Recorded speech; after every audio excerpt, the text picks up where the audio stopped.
시간이 되었습니다.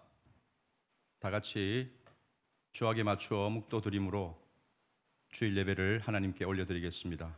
묵도하시겠습니다.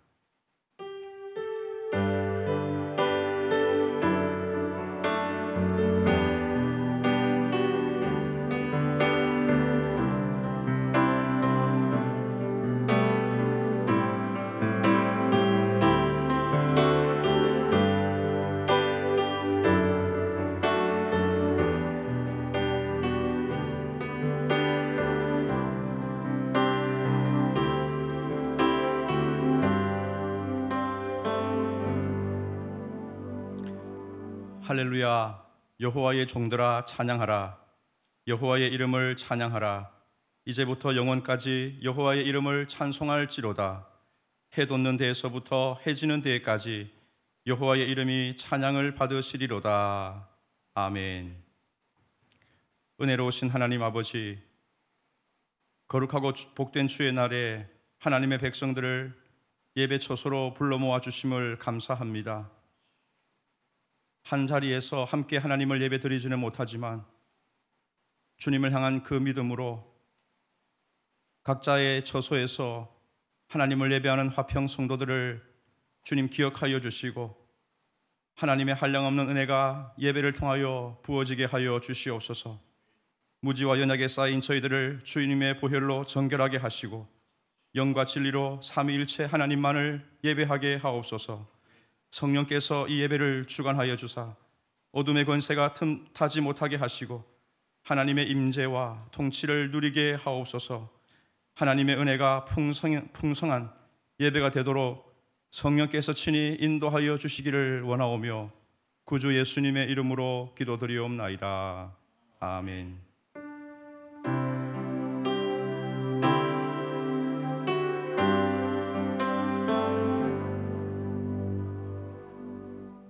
함께 사도신경으로 우리의 신앙을 고백하겠습니다.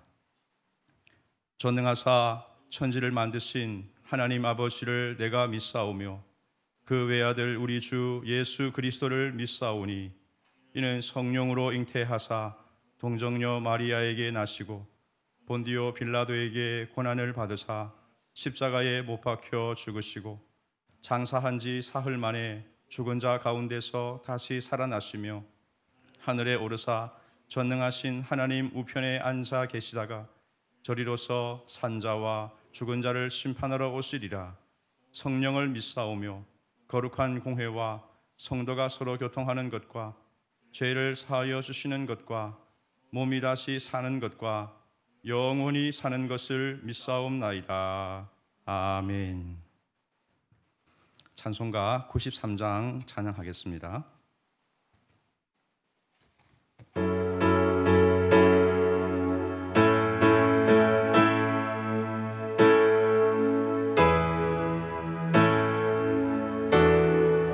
예수는 나의 힘이요 내 생명 되시니 구주 예수 떠나 살면 죄 중에 빠지니 눈물의 앞을 가리고 내 맘에 근심 위로하고 힘주시니 주 예수. 예수는 나의 힘이요 내 친구 되시니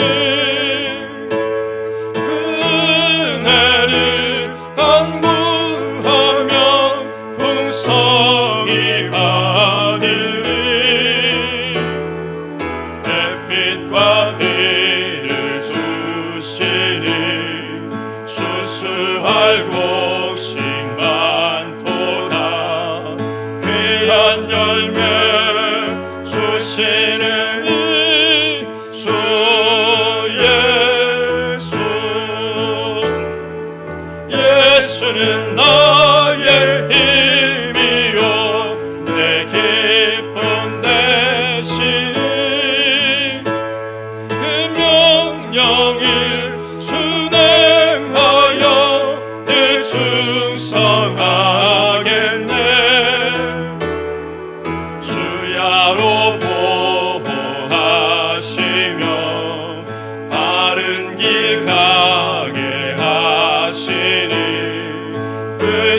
의지하고 따라가리 주 예수. 예수는 나의 힘이요 내 소망 되시니 이 세상을 떠나갈 때 곧 영생 얻으리. 한없는 복을 주시고 영원한 기쁨 주시니 나의 생명 나의 기쁨 주 예수.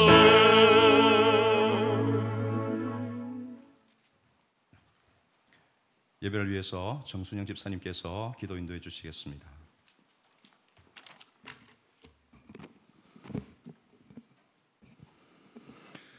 다 함께 기도드리겠습니다. 그러므로 너희가 이제 여러 가지 시험을 인하여 잠깐 근심하게 되지 않을 수 없었으나 오히려 크게 기뻐하도다. 너희 믿음의 시련이 불로 연단하여도 없어질 검보다 더 귀하여 예수 그리스도에 나타나실 때에 칭찬과 영광과 존귀를 얻게 하려 함이라. 아멘. 영광과 찬송을 받으시기에 합당하신 하나님, 우리의 온 마음과 정성을 다하는 예배로 하나님을 높여드립니다. 지난 한 주간도 어지러운 세상, 근심과 시험 가운데서도 온전히 하나님만 바라보게 하시고 금보다 더 귀한 예수 그리스도의 소망을 보게 하시니 참 감사합니다. 지금은 비록 우리 믿음의 성도가 다 함께 모여 예배드리지 못하나 우리의 중심을 바로 세워주심으로 교회와 온 가정에서 드리는 이 예배를 통하여 하나님 기뻐하시고 홀로 영광받아 주시옵소서. 자비와 긍휼이 많으신 아버지, 주님께서는 늘 우리에게 은혜 주시기 원하시고 주님의 마음과 합한 자가 되기를 원하시지만 우리의 연약함과 부족한 믿음으로 주님의 마음을 시원하게 하지 못하였습니다. 주님의 제자로서 모범이 되지 못하였고 하나님의 말씀에 순종하지 못했습니다. 하나님과 세상을 겸하여 섬겼습니다. 어려워졌다는 요사이 환경을 핑계로 형제들을 돌아보지 못했습니다. 제 속에 내 옳은 것만 생각하고 행하는 무정한 자들이었음을 고백합니다. 자비로운 아버지, 우리들의 죄를 용서하여 주옵소서. 세상을 섬기러 오셨던 우리 주님의 본을 받아 날마다 겸손하게 섬기고 사랑하는 우리의 삶으로 인도하여 주시옵소서. 우리의 기도에 응답하시는 주님, 코로나19는 불과 몇 달 만에 우리의 삶을 참으로 많이 바뀌게 하였습니다. 눈에 보이지 않는 바이러스는 순식간에 온 세계로 퍼져가 많은 이들에게 충격과 공포를 주고 있습니다. 나라와 나라가 단절되고 사람 간의 교제도 끊어지고 있습니다. 온 세계 가운데 코로나 질병이 더 이상 퍼지지 않도록 막아주시고 하나님이 바로 치유와 회복의 전능자이심을 나타내 주시기를 간절히 간구합니다.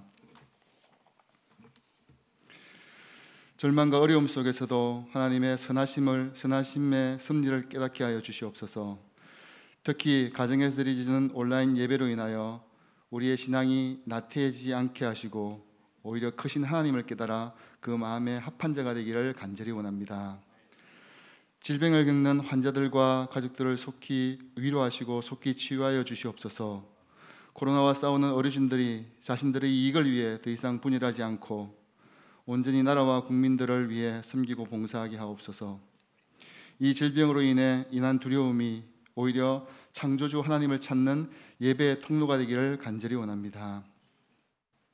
우리 화평교회를 사랑하시는 하나님 아버지, 세상이 어려울수록 하나님의 교회는 복음과 하나님의 영광을 위해 더 일어서기 원합니다.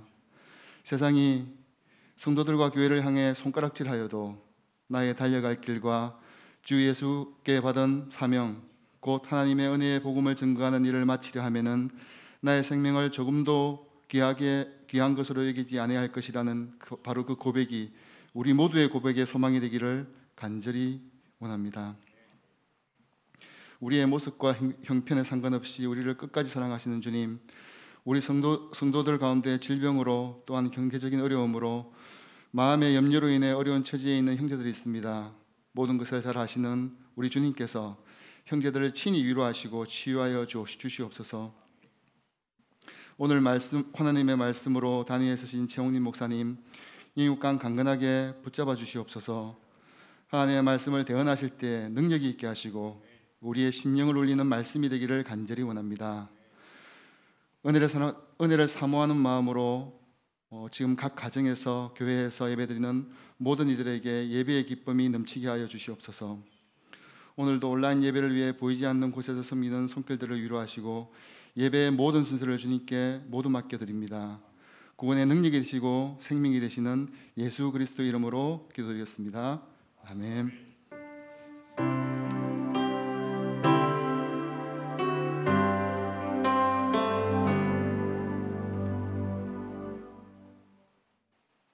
찬송가 370장 찬송 드리겠습니다.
하나님 말씀 봉독하겠습니다. 창세기 1장 26절에서 28절입니다. 가정에서 예배 드리시는 분들은 앉아 계셔서 말씀을 같이 읽어주시고, 예배당에 오신 우리 성도들께서는 자리에서 일어서서 우리 한 목소리로 이 말씀을 읽도록 하겠습니다. 창세기 1장 26절에서 28절까지 같이 읽겠습니다. 시작. 하나님이 이르시되 우리의 형상을 따라 우리의 모양대로 우리가 사람을 만들고 그들로 바다의 물고기와 하늘의 새와 가축과 땅에 기는 모든 것을 다스리게 하자 하시고, 하나님이 자기 형상 곧 하나님의 형상대로 사람을 창조하시되 남자와 여자를 창조하시고 하나님이 그들에게 복을 주시며 하나님이 그들에게 이르시되 생육하고 번성하여 땅에 충만하라. 땅을 정복하라. 바다의 물고기와 하늘의 새와 땅에 움직이는 모든 생물을 다스리라 하시니라. 아멘. 예, 자리에 앉아주시기 바랍니다. 할렐루야. 주일 예배에 함께 이렇게 이 자리에 모여서 드리지는 못하지만 각 성도 가정에서 또 이렇게 정한 시간에 모여서 하나님을 예배할 수 있게 됨이 하나님의 은혜라고 생각합니다. 예배드리는 여러분 모두에게 하나님의 크신 위로와 은총이 가득 부어지기를 주님의 이름으로 축원합니다. 특별히 코로나로 인해서 힘겨운 시간을 보내고 계시는 우리 화평 성도님들, 여러분들에게 오늘 이 예배를 통해서 하나님의 말씀이 큰 은혜가 되고 또 위로가 되어지기를 소망합니다. 하나님이 항상 우리와 함께 계심을 기억하시고 주님을 바라보는 그런 믿음으로 승리하시기를 주님의 이름으로 축원합니다. 지금 우리들은 사상 유례 없는 그런 큰 위기를 겪고 있습니다. 바로 코로나19 바이러스로 인한 그런 사태가 온 세계적인 그런 공포 속에 몰아넣고 있는 시대를 우리가 살아가고 있습니다. 참 이런 상황을 접하다 보니 사람이 얼마나 연약한 자인지를 다시금 깨닫게 됩니다.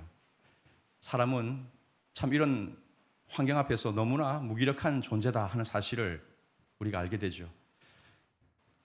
물론 인간은 위대하기 때문에 이런 위기를 또 극복할 것입니다.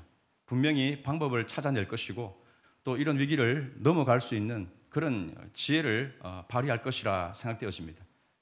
하지만 또다시 찾아오는 그런 위기, 또 어려움 앞에서 또 인간은 무너지고 또 좌절하고 그런 과정들을 계속해서 반복해 나아갈 것입니다. 오늘 저와 여러분들은 인간의 이 특별함, 이 위대함을 하나님과 떼놓고 생각할 수가 없습니다. 그러므로 오늘 저희들은 말씀을 통해서 하나님 안에서 인간이 가지는 이 특별함이 무엇인지, 그리고 저와 여러분들이 얼마나 하나님 앞에 특별하고 위대한 존재인지를 함께 살펴보는 시간을 가졌으면 좋겠습니다. 이런 코로나 감염병이 창궐하고 있는 이런 시대를 겪을 때 저희들은 생각을 해보아야 합니다. 이 세상이 왜 이럴까 하는 그런 관심보다 내가 어떤 존재인지를 생각해 볼 수 있는 그런 기회가 되었으면 좋겠습니다. 내가 살아가는 의미가 무엇인지, 내가 왜 이 땅에 숨을 쉬고 있는지, 인간의 본질에 대해서 생각해 볼 수 있는 그런 자기 성찰의 기회, 하나님은 오늘 저희들에게 이런 시간들을 가지도록 또 우리를 이 자리에 불러 모아 주신 줄로 믿습니다. 오늘 말씀을 통해서 그런 하나님의 뜻을 깨닫는 시간이 되어지기를 소망합니다. 미국 샌디에이고에 있는 창조과학박물관에 가보면 그 문에 들어서자마자 눈에 띄는 세 가지 질문이 있다고 합니다. 여러분들의 귀에 쏙쏙 들어오게 하기 위해서 미국 원어민의 발음 대신에 시골 발음으로 제가 들려드리겠습니다. Where did I come from? Where did I come from? 이게 첫째 질문입니다. 두 번째 질문. What is the meaning of life? What is the meaning of life? 셋째 질문. What happens after I die? What happens after I die? 해석하셨습니까? 첫 번째 질문은 나는 어디서 왔는가? Where did I come from? 나는 어디서 왔는가? 두 번째, 내가 산다는 것의 의미는 무엇인가? 세 번째, 내가 죽은 후에는 무슨 일이 일어날까? 이 세 가지 질문이 그곳에 떡하니 걸려 있다고 합니다. 인간의 과거와 현재, 미래를 생각하게 만드는 질문이 아닌가 생각을 합니다.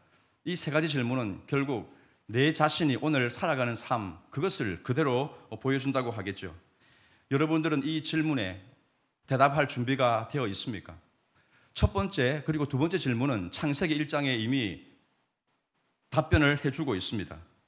인간의 기원 그리고 생의 의미에 대한 이 질문에 대한 답이 거기에 나오고 있다는 것이죠. 기독교인이라면 성경이 말씀하는 바에 따라서 인간의 뿌리에 대한 지식이 있어야 하겠습니다.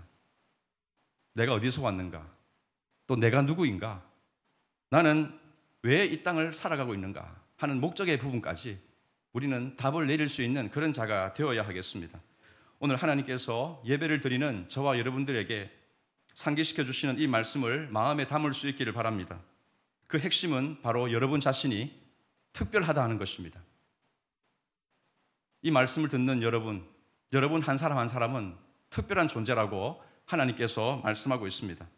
함께 살펴보고자 하는 말씀이 그에 대한 근거를 우리에게 제시하고 있죠. 왜 내가 특별한 존재인가 하는 부분을 오늘 말씀을 통해서 나누겠습니다.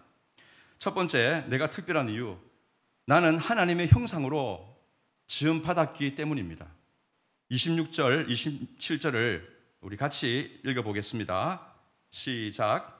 하나님이 이르시되 우리의 형상을 따라 우리의 모양대로 우리가 사람을 만들고 그들로 바다의 물고기와 하늘의 새와 가축과 온 땅과 땅에 기는 모든 것을 다스리게 하자 하시고 하나님이 자기 형상 곧 하나님의 형상대로 사람을 남자와 여자를 창조하시고 아멘.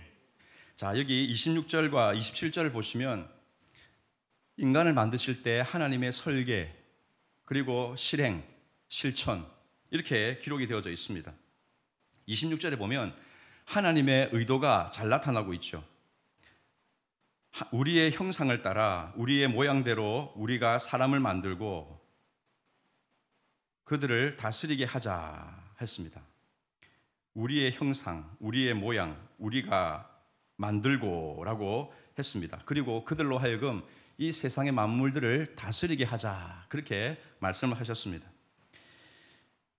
사람은 뭔가를 할 때 항상 생각을 한 것을 합니다. 내가 뭘 먹을까 하는 부분에 있어서도 생각 없이 그냥 먹는 일은 없죠. 메뉴 선택에 따른 고민이 따릅니다. 된장찌개를 먹을까? 순두부찌개를 먹을까? 뭘 먹을까? 어쩌면 이 자리에 예배를 드리고 나서 여러분들은 오늘 점심은 뭐 먹지? 밥 먹을까? 시켜 먹을까? 이런 고민들을 여러분들이 하게 될 것입니다. 내가 뭘 먹을까 하는 이 결정장애를 겪는 사람들의 이 고충을 덜어주기 위해서 신박한 메뉴 아무거나가 나왔다는 거 아닙니까? 그만큼 사람은 생각이란 것을 한다는 것입니다. 한 끼 메뉴 정하는 것은 별로 어렵지 않을 수 있습니다. 하지만 보다 중요한 일을 결정하기 위해서는 그만한 더 큰 고심이 따르게 됩니다. 여러분들이 직장을 선택하는 일, 교회를 선택하는 일, 또 평생을 함께하는 배우자를 선택하는 일, 이런 일은 아무 생각 없이 결정할 수가 없습니다. 이것저것 따져보고 큰 고심을 거친 뒤에야 결단을 하기 마련인 것이죠. 아무거나 대충 막 하지 않습니다. 중요한 일일수록 한 번 더 생각하는 것이 우리 인간이죠. 하나님이 사람, 특별히 본문에서는 이제 아담으로 나와 있죠. 아담이라고 우리가 어떤 개체로 특정 지을 필요가 없습니다. 아담은 인류 전체를 대표하는 인물이고 여기서 아담을 만들었다, 사람을 만들었다 했을 때는 그것은 결국 인류 전체, 그러니까 여러분 한 사람 한 사람이 여기에 다 포함이 된다 그렇게 보시는 게 옳을 것입니다. 하나님이 아담을 만드실 때도 똑같습니다. 나를 만드실 때도 똑같이 생각이란 것을 하십니다. 그런데 그 생각을 단순하게 하고 마는 것이 아니라 깊은 수기를 거친다 하는 사실을 우리가 26절을 읽으면서 확인할 수가 있습니다. 하나님께 창작의 고심, 여러분 느낄 수 있습니까? 창세기 1장에서 나타나는 하나님의 이미지, 그것은 바로 토기장이입니다. 자기 작품에 심혈을 기울이는 토기장이. 하나님이 땅의 흙으로 사람을 지으셨다 했습니다. 다른 짐승들도 흙으로 만드시기는 만들었지만 제 생각에는 그런 동물들은 그냥 뚝딱 만들었던 것 같습니다. 그런데 사람은 다릅니다.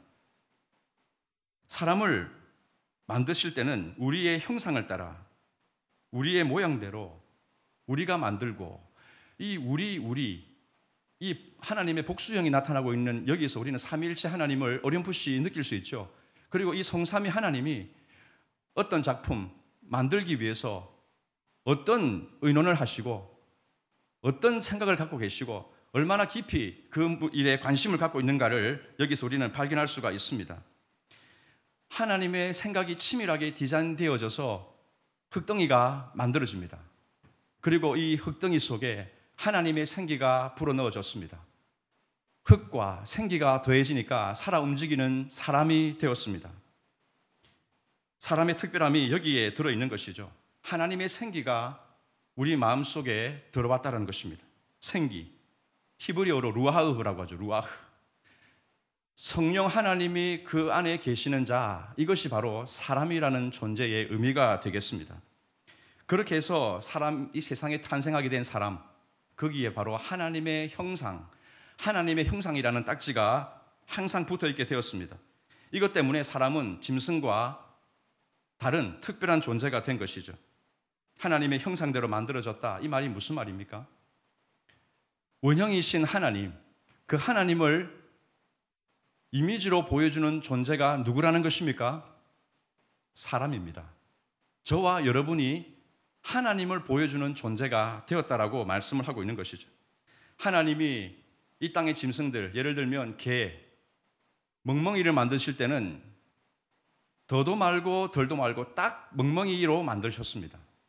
오리는 딱 오리로 만드셨죠. 원숭이는 원숭이지 무슨 종을 달리해서 좀 유식한 말로 말하면 대진화를 거쳐서 사람이 되는 그런 법은 없습니다.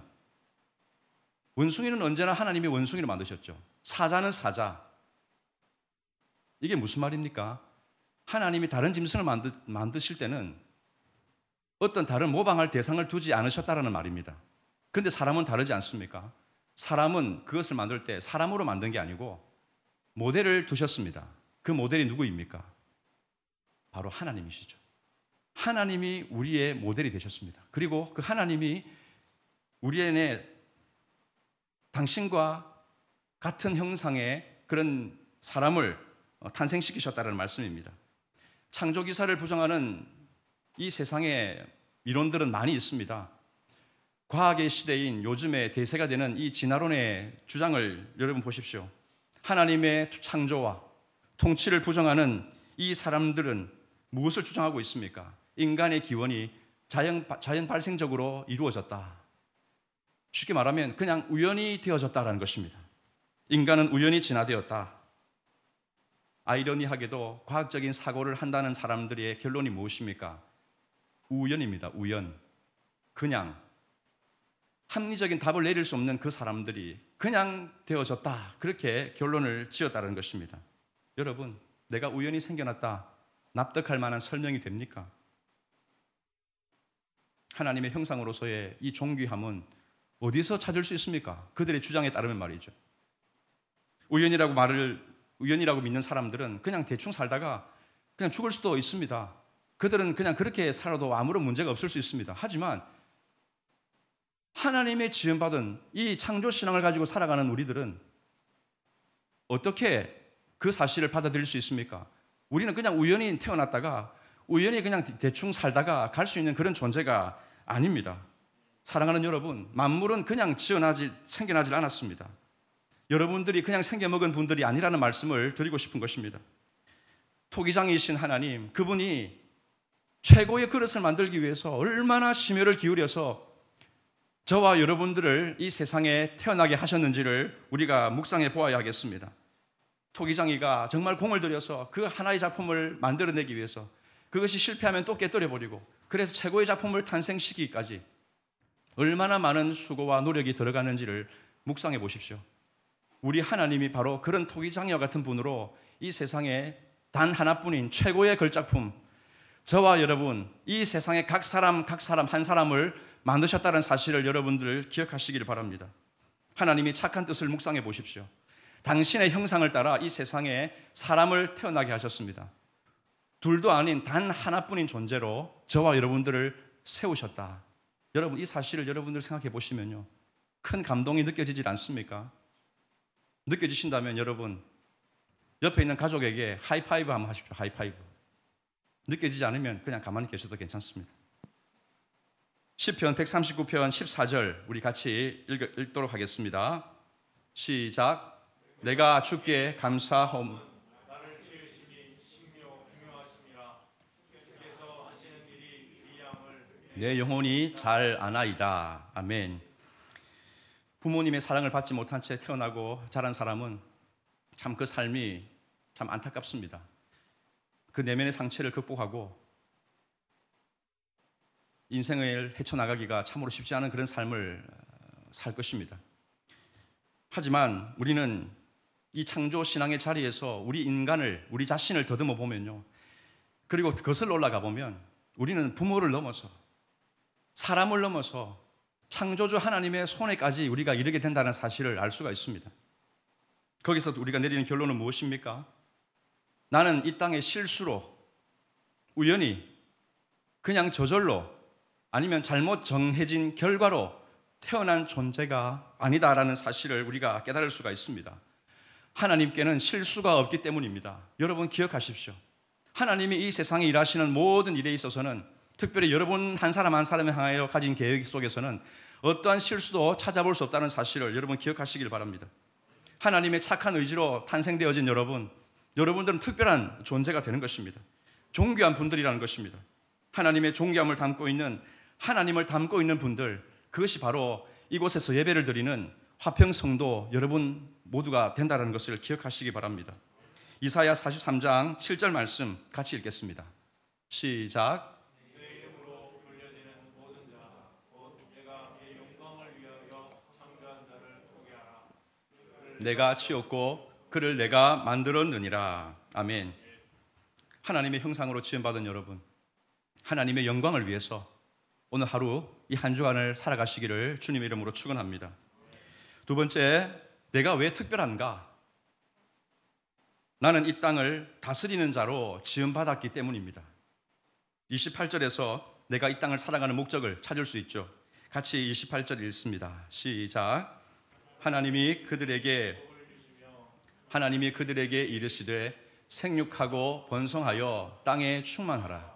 땅을 정복하라. 바다의 물고기와 하늘의 새와 땅에 움직이는 모든 생물을 다스리라 하시니라. 아멘. 이 말씀을 보십시오. 하나님이 복 주시는 분으로 나타나고 있습니다. 그들에게 복을 주시며 내가 살아가는 이 땅에서 누리게 되는 복을 말씀하고 있습니다. 생육, 번성, 충만함. 이건 저절로 생기는 게 아니라 하나님이 내려주시는 복이라고 가르쳐주고 있습니다. 하나님께 종속되어서 그분의 다스림 안에 거하는 자들에게 약속되어진 이 축복, 생육하고 번성하고 땅에 충만한 그런 은혜가 여러분들의 삶 가운데 가득해졌으면 좋겠습니다. 그리고 하나님이 주신 사명 중에 정복하라, 다스리라 하는 말씀이 여기 또 들어있죠. 여러분에게 산다는 것은 어떤 의미입니까? 내가 이 땅에 숨 쉬고 있다. 무엇을 위해서 여러분들은 살아가고 있습니까? 하나님이 지으신 땅을 유익하게 하기 위해서입니다. 하나님이 나에게 맡겨주시고 다스리라 라고 명령해 주신 그 일들을 여러분들이 생각해 보면 귀찮다 여기시는 분도 있겠지만 이것은 정말 특별한 일이고 너무나 감사하고 귀한 일이다라는 사실을 우리가 느낄 수가 있습니다. 여러분들이 다스린다 하는 것은요, 내가 무슨 대통령이 되어야 하는 것은 아닙니다. 국회의원이나 심지어 시의원쯤은 되어야 뭐 다스린다라고 말할 수 있지 않을까? 여러분 그렇게 생각하시나요? 그것이 아닙니다. 미국에 한 흑인 청소부가 있었습니다. 아마 이 시대는 흑인 인종차별이 아주 극심한 때였기 때문에 참 흑인에 대한 그런 곱지 않은 시선을 가지고 있었던 그 때에 이 청소부가 길거리를 청소하고 있었던 것입니다. 지나가던 마틴 루터 킹 목사님이 보니까 입에 욕을 한가득 물고 씩씩거리면서 비질을 하고 있더라는 것이죠. 그래서 물었습니다. 오 브라더, 당신은 왜 그리 화가 나 있는 겁니까? 이렇게 물었습니다.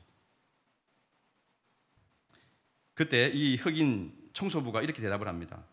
아니, 우리는 이 백인들이 버린 쓰레기나 치우는 그런 사람입니까? 치사하고 더러워서 못 해먹겠습니다. 불평을 늘어놓습니다. 그때 킹 목사님이 이렇게 대답을 하죠.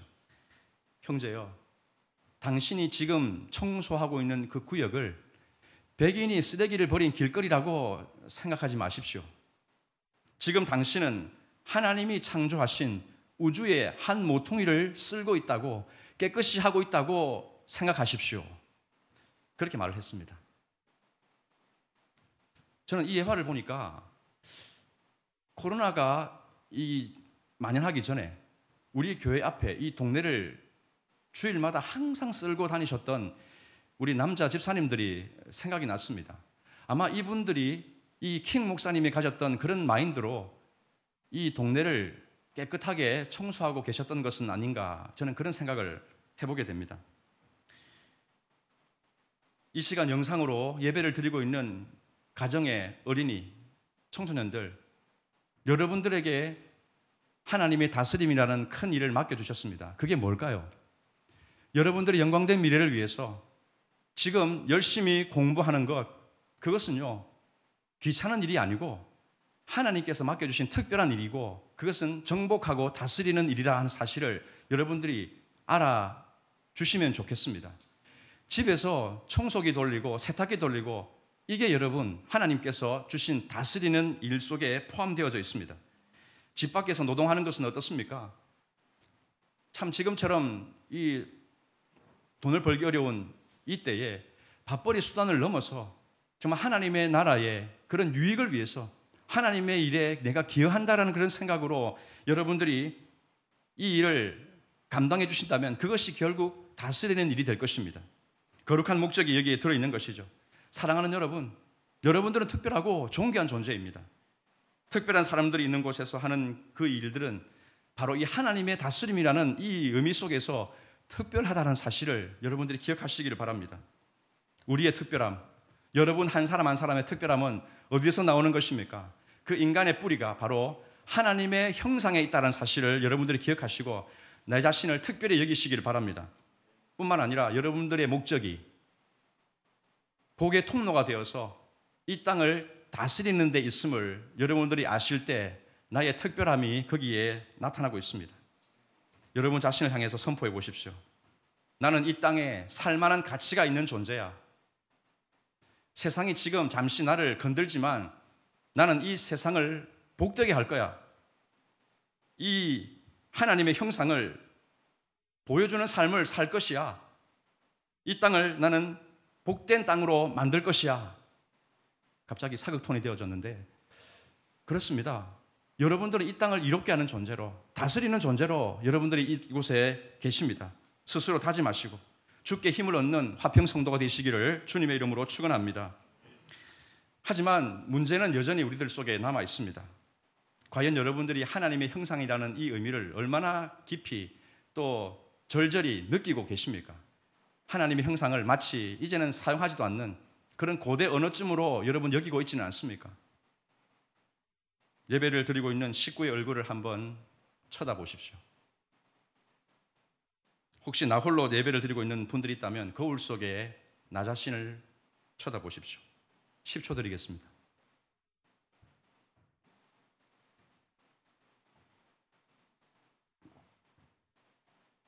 다 보셨습니까?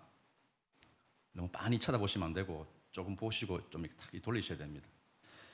사랑받고 있는 얼굴입니까? 표정에서 다 나오죠. 신영복 선생의 그 담론이라는 책에 보면 이 얼굴이라는 이 단어에 대한 설명이 나옵니다. 얼굴. 얼골이라는 그 원어를 가지고 있는데 이것이 얼골, 얼골이라는 이 단어에서 나왔다고 합니다. 우리가 알듯이 얼은 무엇입니까? 얼 빠졌네. 민족의 얼 이런 얘기를 하죠. 혼을 가리킵니다. 혼, 영혼 또는 마음, 이게 얼이죠. 그럼 꼴은 무엇입니까? 꼴 좀 봐라. 꼴, 모습입니다. 모양. 얼꼴, 얼의 꼴이라는 것입니다. 여러분들의 얼굴은 얼의 꼴을 보여주는 그런 모습이라는 것이죠. 그래서 이 신영복 선생은 이 어뢰골은 다시 말하면 영혼의 모습이라고 설명을 합니다. 그 사람의 영혼의 모습이 가장 잘 드러나는 부위가 바로 얼굴이기 때문에 그렇게 이름을 붙인 것이다. 그렇게 설명을 하죠. 영혼의 모습이 얼굴을 통해서 가장 잘 드러난다고 합니다. 여러분들의 얼굴은 어떻습니까? 내 내면을 그대로 잘 표현을 하고 있죠. 그 얼굴 속에, 어뢰골 속에 존귀함이 묻어나고 있습니까? 여러분들 주변에서 일그러진 얼굴을 보신 적이 있죠? 요즘 사람들 I와 C를 입에 달고 삽니다. 그리고 그 C자 뒤에 한 음절 더 붙여서 못 쓸 그 용어, 욕설을 자주 사용하는 그런 모습들을 여러분들이 볼 수가 있습니다. 얼굴에 여유를 찾아볼 수가 없죠. 마음 안에 하나님의 형상이 일그러져 버렸으니까 어찌 얼굴이 평온하고 여유로움을 찾아볼 수가 있겠습니까?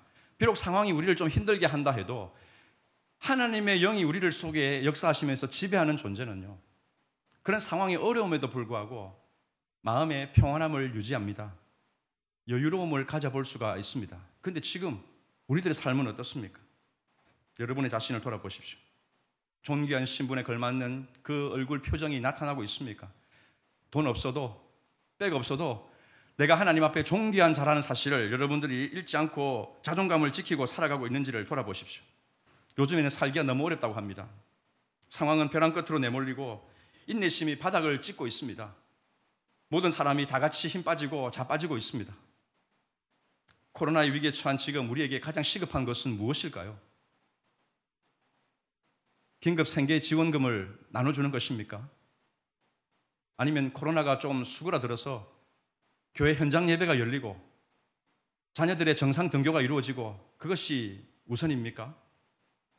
아니면 코로나 백신과 치료제가 그냥 개발되어져서 이 사태가 그냥 완전히 끝나버리는 것이 필요하겠습니까? 물론 그것들이 필요하죠. 하지만 여러분, 하나님의 기적적인 은혜로 이 코로나 사태 이전으로 우리가 돌아간다고 한번 생각해 보죠. 그러면 이 사회는 괜찮아집니까? 사람을 하나님의 형상으로 대하는 일이 가능해지겠습니까? 돈이 사람을 지배하고 돈 때문에 살인이 납니다. 돈 때문에 인간성을 철저하게 깨버리는 그 일들이 바뀌어질까요? 이성을 바라보면서 존귀한 그런 대상으로 바라보기보다는 쓰고 버리는 소품처럼 여기는 그 인식은 어떻습니까? 몸이 불편한 장애우를 보면 내가 어떻게 해서든지 저 사람을 섬겨야 되겠다라는 그런 마음보다는 불편하게 여기고 부담스럽게 여기고 불필요한 대상으로 여기는 이 인식은요, 인류가 하나님 아버지의 사랑을 알았더라면, 그리고 그 안에 머물기를 우리가 즐거워하였더라면 이 사회는 이 모양 이 꼴이 되지 않았을 것입니다. 그런데 우리가 살아가는 이 시대, 백신이 만들어지고 좀 먹고 살 만한 돈이 공급되면 우리 문제가 해결되는 것 아니죠. 사랑하는 여러분, 여러분의 특별함은 코로나 바이러스가 막고 있는 거 아닙니다. 여러분의 존경을 깨뜨리는 것은 바로 죄입니다. 하나님의 사랑을 받는 자리에서 벗어나서 자존감을 떨어뜨리고 돈 앞에, 권력 앞에 비굴하게 굴종하게 만드는 그것이 바로 죄 아닙니까? 우리 안에 이 죄가 있는 것을 보아야 합니다. 영혼의 모습에서 이 얼굴을 통해서 그것이 나타난다고 했는데 여러분들 안에 여유가 없고 감사와 기쁨의 표정보다는 신경질적인 그런 표정이 가득하다면요, 이 세상을 향해서 원망과 증오가 가득한 그런 모습이 있다면 그것이 바로 죄라는 사실을 여러분 기억하셔야 됩니다. 하나님이 사람을 지으셨는데 내 옆에 있는 사람을 있는 모습 그대로 존중하고 존귀하게 여기지를 못하고 편견을 갖고 있습니다. 비난하고 그 사람을 정죄하는 마음을 갖고 있다면 이 죄가 결국 우리들 속에서 우리의 이 특별함을, 하나님의 형상됨을 파괴하는 것 아니겠습니까? 코로나 바이러스보다 더 심각한 것이 바로 이 죄라는 것입니다. 하나님이 주시는 고귀한 사명, 생육하고 번성하고 땅에 충만하라고 했습니다. 이 단어들이 여러분들에게 지금 어울리고 있습니까? 하나님은 사람을 지으셨을 때 보시기에 심히 좋았더라, 참 좋았더라 하는 그 만족스러운 그 모습을 우리에게 보여주셨는데 지금 그 상태를 우리가 지켜가고 있는가 하는 것이죠. 우리에게 시급한 것은 인간성의 회복입니다. 하나님의 형상을 회복하는 것입니다. 그래서 인간을 사랑하고 하나님을 섬기는 자리에 서야 하는 것입니다. 그걸 하는 것이 어쩌면 우리에게 가장 필요한 일이 아닌가 생각을 합니다. 첫사람 아담이 하나님 앞에 불순종함으로써 우리 안에 있는 이 형상이 깨어져 버렸습니다.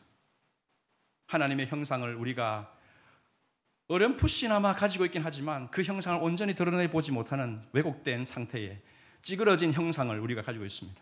이 형상을 우리가 어떻게 회복할 수 있을까요? 말씀을 보겠습니다. 요한복음 1장 14절 말씀 우리 같이 읽습니다. 시작.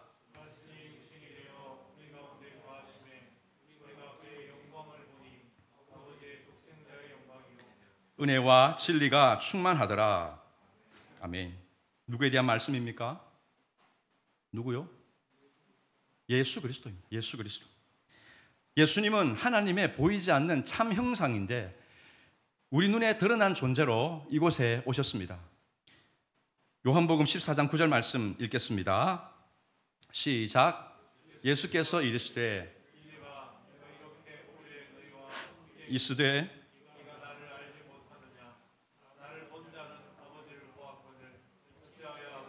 보이라 하느냐. 아멘.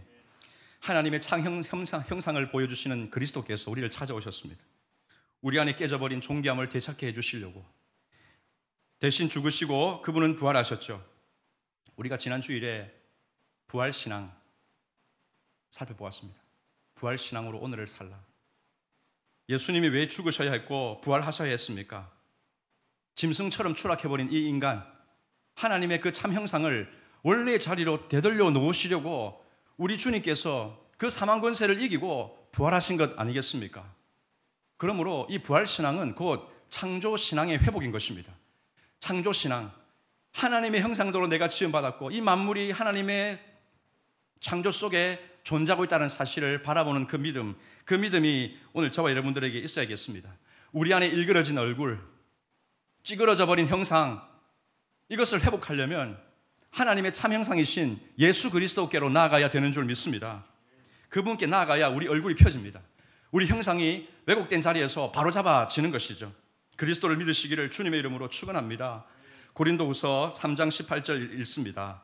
시작. 우리가 다 수건을 벗은 얼굴로 거울을 보는 것 같이 주의 영광을 보매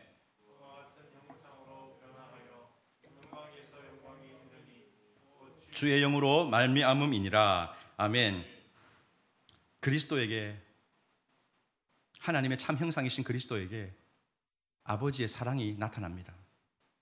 은혜와 진리가 충만하신 이 예수님의 사랑이 우리를 덮으면 성령으로 말미암는 그 회복, 그 구원의 역사가 우리 삶 속에 펼쳐지게 되는 줄 믿습니다. 사랑하는 여러분, 인류의 위대하신 회복자 예수 그리스도께로 나아가시기를 바랍니다. 그분의 발 앞에 무릎을 꿇으시길 바랍니다. 그분의 발에 입 맞추는 은혜가 있기를 주님의 이름으로 축원합니다.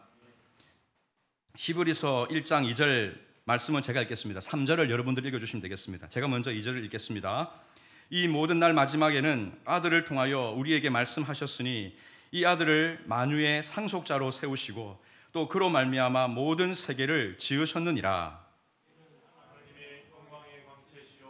그분 형상이시라.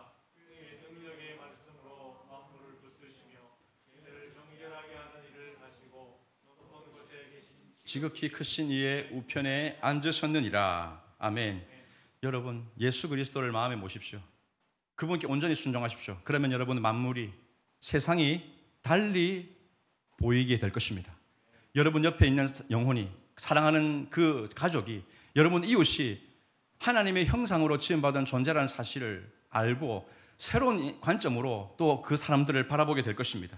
사랑하는 여러분, 나를 위해 큰일을 행하신 예수 그리스도, 그분의 삶과 행적을 이 신약 성경을 통해서 여러분들 찾으십시오. 열심히 말씀을 읽으시고 그분이 어떤 일을 하셨는지를 여러분들이 깊이 묵상해 보시기를 바랍니다. 그리고 내가 섬기는 자리에서 그리스도를 보내주신 하나님 아버지, 그리고 예수 그리스도, 그분을 찬양을 올려드리는 삶을 여러분들이 사시기를 간절히 소망합니다. 독생자를 이 땅에 보내신 사랑, 하나님이 여러분들을 얼마나 사랑하셨습니까?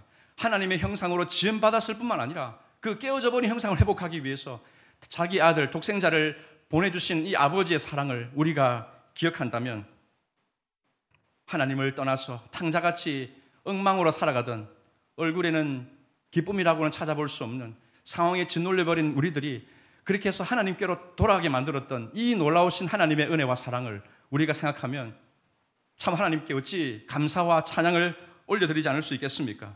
여러분들을 회복시키시는 분이 예수 그리스도이십니다. 여러분들을 온전케 하시는 분이 하나님이십니다. 그분의 통치 아래 거하는 이 복된 한 주간 되기를 간절히 소망합니다. 여러분, 다스린다는 거, 우리를 정복하고 다스리라고 명령을 주셨는데 이 다스린다는 것은 무엇입니까? 이 신약의 관점, 그리스도의 이 하신 일을 통해서 보게 되면요, 다스리는 것은 굴림이 아닙니다. 그것은 사랑하는 것이죠. 다시 말씀드립니다.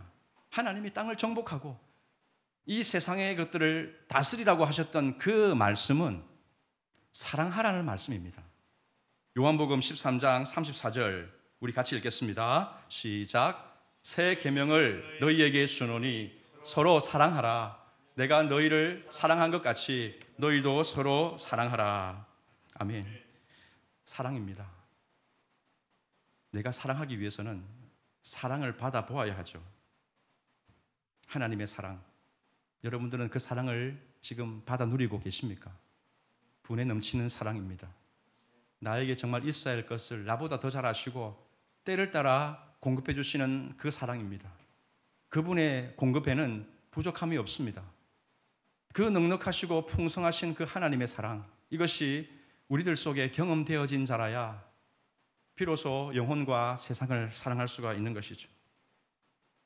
여러분들이 이 사랑을 받아 누리시고 이 사랑을 흘려보내시는 분들이 되어지기를 주님의 이름으로 축원합니다. 말씀을 맺고자 합니다. 코로나 시국에 사람들이 움츠러들고 있습니다. 뭐든지 쪼그라드는 이 현실을 우리가 부정할 수가 없습니다. 불안하고 위태롭고 일탈은 갈수록 더해만 갈 것 같습니다. 한탕주의가 기승을 부릴 것 같습니다. 여러분, 이럴 때 우리는 결코 움츠리지 않았으면 좋겠습니다. 그리스도인은 어떤 일에도 절망하지 않습니다. 사방으로 우겨쌈을 당해도 답답한 일을 당해도 우리는 낭망하지를 않습니다. 넘어져도 우리는 다시 일어납니다. 거꾸로뜨림을 당해도 망하지 않는 사람들, 그들이 누구입니까? 그리스도를 믿는 하나님의 사랑을 소유한 자들이 아니겠습니까? 믿으시기를 축원합니다. 고린도후서 4장 7절 같이 읽겠습니다. 시작. 우리가 이 보배를 질그릇에 가졌으니 이는 큰 능력은 하나님께 있고 알게 하려 함이라. 사랑하는 여러분, 이런 상황들이 우리를 오금을 저리게 만들고 코피를 쏟게 만들어도 내 안에 이 놀라운 보배를 가지고 있고 하나님의 권능이 함께한다는 사실을 여러분들이 기억하시고 이 상황을 이겨내시기를 바랍니다. 창조 신앙을 가진 사람들은 그 상황을 극복해낼 수가 있는 것이죠. 아까 그 흑인 청소부가 툴툴거릴 때 하나님이 창조하신 우주의 한 모퉁이를 깨끗이 하고 있다고 생각하라고 했던 그 메시지가 우리들 속에 정말 발상의 전환을 일으킵니다. 아, 그렇다. 내가 하는 이 일이 사소한 일 하나가 아니고 정말 하나님의 나라를 위해서 그 나라를 이롭게 하는 그런 큰 목적 속에 이루어지는 미션이구나 하는 사실을 우리를 바꿔놓는 것, 이게 바로 창조신앙인 줄로 믿습니다. 함께 예배를 드리는 여러분 한 분 한 분은 특별한 분입니다. 존귀한 분들입니다. 특별한 일을 하실 수 있습니다. 함께 망하는 길이 아니라 생육하고 번성하고 충만한 그런 삶을 이 땅에 흘려보낼 수 있는 사람입니다. 아버지 하나님의 사랑으로 이 땅을 사랑하고 이 땅을 하나님의 사랑으로 정복해 가실 수 있기를 바랍니다. 한 주간을 하나님의 이 사랑을 확인하시면서 이 땅의 영혼들을 사랑하고 섬기면서 존귀한 삶을 살아내시는 저와 여러분 모두가 되시기를 주님의 이름으로 축원합니다. 기도하겠습니다. 우주 만물의 창조주요 생명의 주관자가 되시는 하나님 아버지, 특별히 하나님께서 이 세상에 하나뿐인 나를 하나님의 형상으로 만드시고 예수 그리스도의 사랑으로 구속하여 주시고 창조신앙, 부활의 신앙으로 살아갈 수 있게 하여 주심을 감사합니다. 이 세상이 우리를 넘어지게 하고 힘들게 하지만 내가 하나님 앞에 특별한 존재요, 존귀한 존재요, 소중한 자인 것을 깨닫게 하시고 이 사랑을 받아 누리는 자로서 아버지 하나님의 사랑으로 이 땅을 다스리고 회복해 나가는 일에 사용되게 하여 주시옵소서. 감사드리며 주 예수님 이름으로 기도드리옵나이다. 아멘. 이어서 치유기도를 드리도록 하겠습니다. 하나님의 은혜로 질병이 낫기를 원하는 분들은 자신 아픈 부위 또 약한 부분에 손을 얹고 기도하겠습니다. 아픈 곳을 모르는 분들은 가슴에 손을 얹고 기도해 주시기 바랍니다. 믿는 자들에게는 이런 표적이 따르리니 곧 그들이 내 이름으로 귀신을 쫓아내며 새 방언을 말하며 뱀을 집어 올리며 무슨 독을 마실지라도 해를 받지 아니하며 병든 사람에게 손을 얹은즉 나으리라. 아멘. 생명을 주시고 더 풍성한 삶을 살기를 기뻐하시는 하나님 아버지, 이 시간 말씀을 의지하여 주의 종들이 아픈 곳에 믿음으로 손을 얹었습니다. 친히 그곳에 좌정하시어 백성들의 소원을 들으시고 몸과 마음을 고쳐 주시옵소서. 병든 부위에 믿음으로 손을 얹어 은혜를 구하는 자들에게 치료하는 광선을 바라사 깨끗이 낫게 하여 주시옵소서. 하늘과 땅의 권세를 지니신 나사렛 예수의 이름으로 명하노니 하나님 백성들의 몸과 마음에 상처와 고통을 끼치는 모든 죄의 권세는 묶임을 풀고 떠나갈지어다. 몸 안에 쌓인 독소는 예수의 보혈로 제거될지어다. 영과 혼과 관절과 골수, 신경계, 혈관계, 체내 모든 장기와 신경세포 하나하나까지 깨끗이 회복될지어다. 예수의 이름으로 아픈 부위의 통증은 사라질지어다. 온전히 치유될지어다. 마음의 우울과 불안, 눌림과 두려움은 구주 예수의 이름 앞에 떠나갈지어다. 말씀하신 대로 믿음으로 선포하였으니 머리에서 발끝까지 깨끗하게 고쳐 주시옵소서. 응답해 주심을 믿고 감사를 드리며 주 예수님 이름으로 기도드리옵나이다. 아멘. 찬송 드리겠습니다.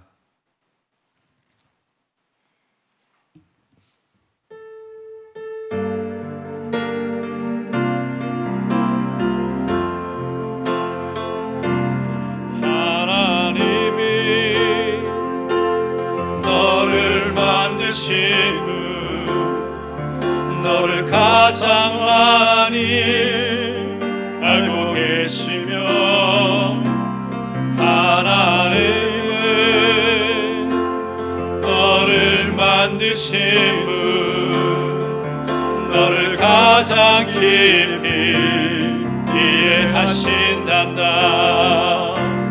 하나님은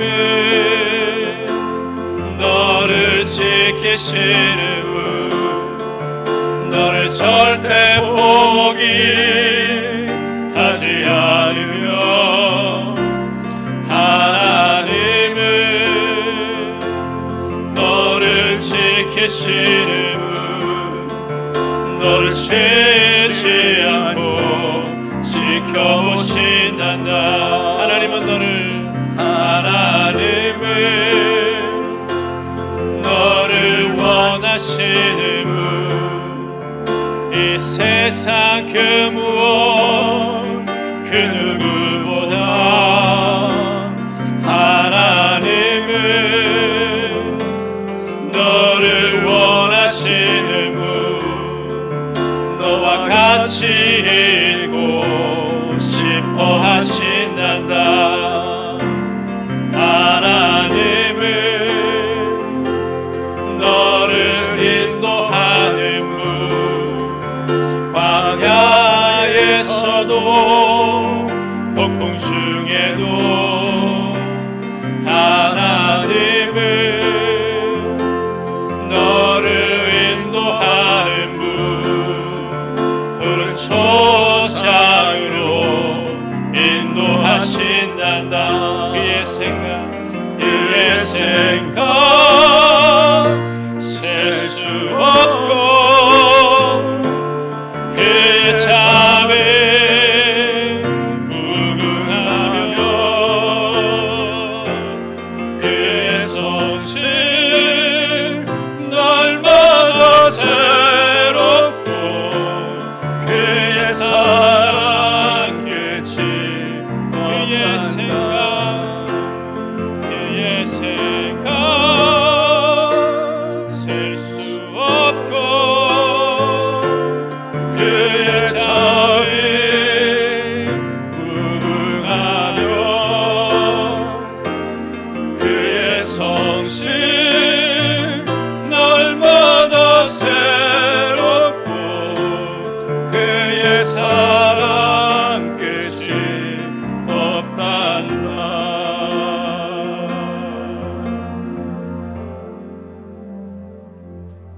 광고 있겠습니다.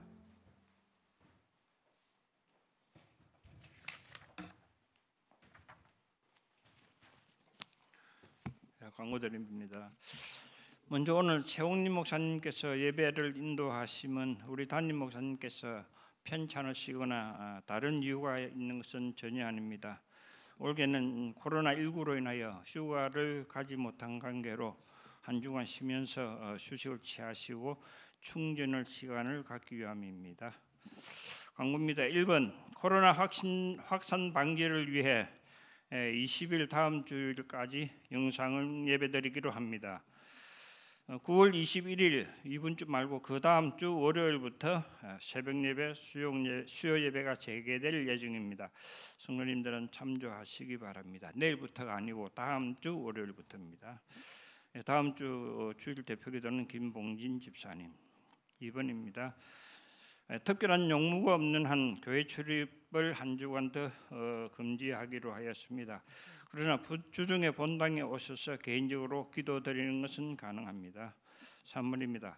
영상 예배를 드리시는 성도님들은 출석 여부를 반드시 순장님들에게 알려주시기 바랍니다. 출석 현황은 향후 임직자 선출이나 연말 서리집사 임명에 데이터로 활용될 예정입니다. 출석 확인을 순장님들 꼭 부탁드립니다.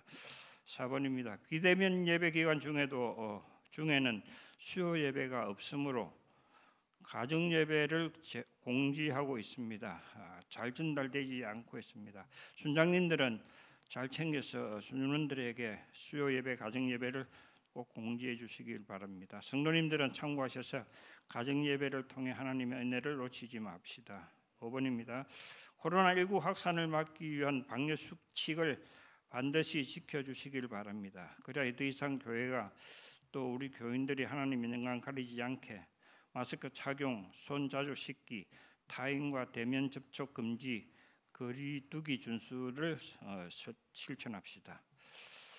아울러 코로나 종식이 되어 속히 교회 현장 예배가 회복되고 성도와 시민들의 생업이 정상화되도록 기도를 놓치지 마시고 오늘 말씀처럼 우리의 영의 꼴이, 영혼의 모습이, 우리의 얼굴이 하나님 보시기에 특별한 모습으로 살아갑시다. 이상입니다.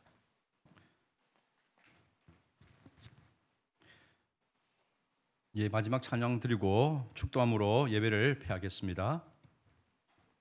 예.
아버지 우리 새롭게 하사 열방 중에서 주를 섬기게 하소서. 모든 너로 일어나 찬송 부르며 영광의 주님을 보게 하소서.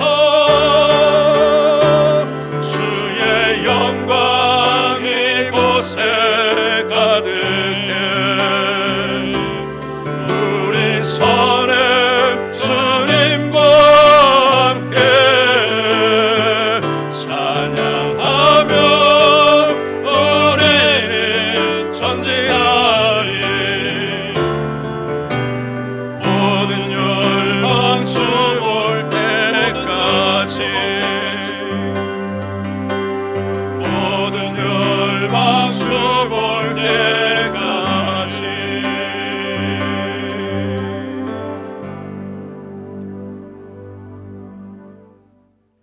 여호와는 내게 복을 주시고 너를 지키시기를 원하며 여호와는 그의 얼굴을 내게 비추사 은혜 베푸시기를 원하며 여호와는 그의 얼굴을 내게로 향하여 드사 평강 주시기를 원하노라.